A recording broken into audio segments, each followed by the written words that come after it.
Salam jumpa para rekan-rekan yang baik. Assalamualaikum warahmatullahi wabarakatuh. Salam sejahtera, salam sehat buat kita semua. Konermak Management Center pada kesempatan ini akan berbagi pengetahuan dan pengalaman dalam ruang Learning and Sharing Knowledge, The Management Mindset. Pada episode 1 akan disampaikan materi yang berkaitan dengan pengenalan sistem, yaitu Introduction of Management System. Kita akan berbagi peran sistem dalam organisasi, serta seberapa besar manfaat organisasi peroleh bila mampu memberdayakan sistem secara efektif dan optimal. Untuk itu besar harapan rekan-rekan berkenan memanfaatkan event ini dalam menunjang pengembangan dan penerapan sistem manajemen di organisasi, atau bagi rekan yang baru menyelesaikan pendidikannya akan terus berpartisipasi konsisten dan interaktif. Selamat mengikuti setiap episode The Management Mindset. Semoga menginspirasi rekan semua. Disclaimer, The Management Mindset seperti tertuang dalam slide materi.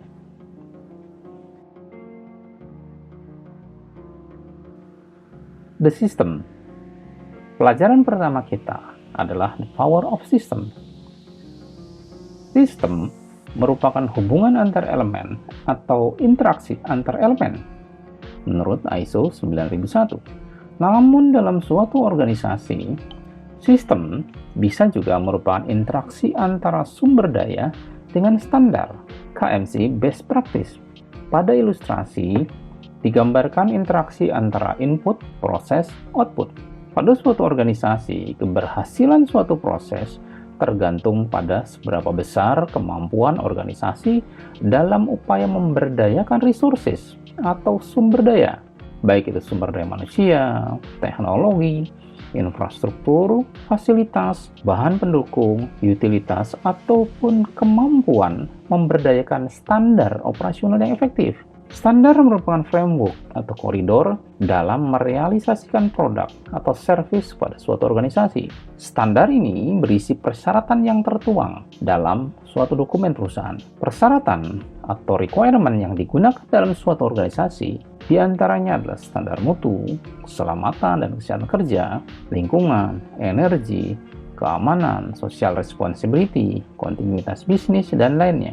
Standar internasional yang biasa kita gunakan diantaranya adalah ISO atau International Organization for Standardization yang populer sebagai acuan pada organisasi. Tidak banyak suatu organisasi memahami kekuatan suatu sistem dalam mengembangkan asetnya.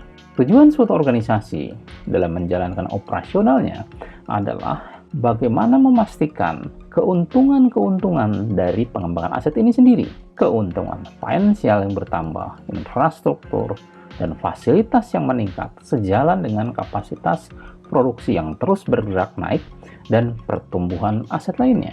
Bila ini dipahami oleh seluruh perangkat sumber daya manusia, maka mereka akan sinergis dalam membangun organisasinya yang dampaknya adalah bagi sebesar-besar kesejahteraan mereka. Untuk bisa mencapai cita-cita atau visi dalam suatu organisasi, maka mulailah berpikir untuk memberdayakan resources yang dimiliki melalui penerapan standar yang konsisten, dan sebagai pimpinan organisasi bisa lebih fokus dalam pengembangan aset dengan menciptakan value chain atau rantai nilai dari hulu ke hilir dengan memastikan bahwa customer ini akan diberikan satu pelayanan yang memang yang terbaik yang diberikan oleh organisasi. Inilah peluang-peluang yang harus dibangun dalam mengembangkan aset suatu perusahaan. Organisasi bisa berkembang bila value chain atau nilai rantai ini dirancang oleh organisasi hingga pasca penjualan atau after sales. Value chain adalah rantai nilai suatu organisasi dalam mengembangkan bisnisnya dengan menciptakan rantai nilai bisnis sejak dari supply chain, proses operation, product distribution, product delivery, product used by end customer. Ini semua harus dijaga continuity atau keberlangsungannya serta sustainability-nya, peluang untuk pengembangannya. Demikian peran sistem dalam suatu organisasi yang sudah mulai menjadi bagian dari prioritas perusahaan. Rekan-rekan The Management Mindset. Lebih jauh, kita menjabarkan sistem dengan interaksi antara sumber daya terhadap standar. Tanpa terjadinya interaksi yang efektif, maka sistem tidak akan berjalan dengan baik. Pada suatu organisasi di mana input, proses output diharapkan berjalan selaras dengan keterlibatan sistem yang efektif, ini akan mampu memberdayakan operasional produk atau service dengan dukungan sumber daya yang optimal. Standar merupakan persyaratan khusus yang ditetapkan sebagai pedoman dalam suatu dokumen. Standar yang populer diantaranya quality, safety and health, environment, energy security, social responsibility, business continuity, dan lainnya. Standar akan tertuang dalam dokumen diantaranya policy, manual, prosedur, instruction, form, checklist. Standar harus mampu mendemonstrasikan aktivitas operasional yang berlaku pada suatu organisasi. Sumber daya atau resources akan memastikan ketersediaan, kemampuan, kehandalan, kapasitas atau volume bagi pemberdayaan aset dalam suatu organisasi. Sumber daya pertama adalah man. Bagaimana kita memastikan value-value yang ada di organisasi. Kemudian bagaimana kita memastikan strong leadership dan peran human capital di organisasi. Kemudian adalah sumber daya kedua, material. Bagaimana kita memastikan dari kebutuhan raw material, spare part, kemudian sumber daya lain yang mendukung daripada kegiatan operasional. Sumber daya ketiga adalah mesin. Misalnya ada teknologi, infrastruktur, fasilitas, peralatan proses, kemudian jaringan, instalasi, network, dan sebagainya. Sumber daya keempat adalah metode, standar referensi yang digunakan, persyaratan proses yang diterapkan. Kemudian yang terakhir adalah sumber daya money. Ini adalah menjadi peran penting di dalam organisasi, bagaimana organisasi mampu menjalankan dengan dukungan sumber daya keuangan yang memadai. Maka, seberapa besar suatu organisasi mampu mewujudkan visinya adalah kemampuan organisasi tersebut dalam memberdayakan interaksi standar dan sumber daya dengan optimal sesuai target yang diharapkan.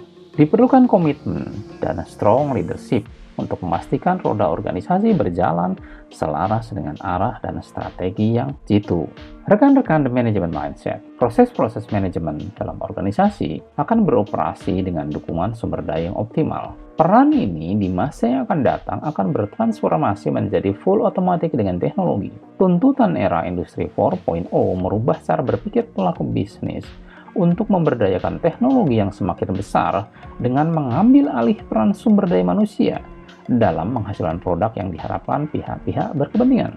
Langkah besar Industri 4.0 menginisiasi banyak sektor industri untuk meningkatkan peran teknologi kecerdasan buatan, kita kenal dengan Artificial Intelligence, AI, sebagai pintu awal komunikasi operasional dengan sumber daya manusia dan menjalin antara hubungan jaringan kerja network melalui internet, kita kenal dengan Internet of Things atau IoT, dan melakukan penyimpanan data serta mengolah kinerja operasional menjadi kinerja bisnis dalam Big Data Analysis atau kita kenal sebagai cloud. Maka AI, IoT, and cloud akan menjadi platform transformasi industri dalam memastikan kapasitas produk atau service yang mampu menjangkau dunia bagi kebutuhan hidup manusia tanpa batas. Standar sudah tidak berupa hard copy. Standar akan dijadikan acuan framework rancangan kecerdasan buatan dan pengelolaan big data center.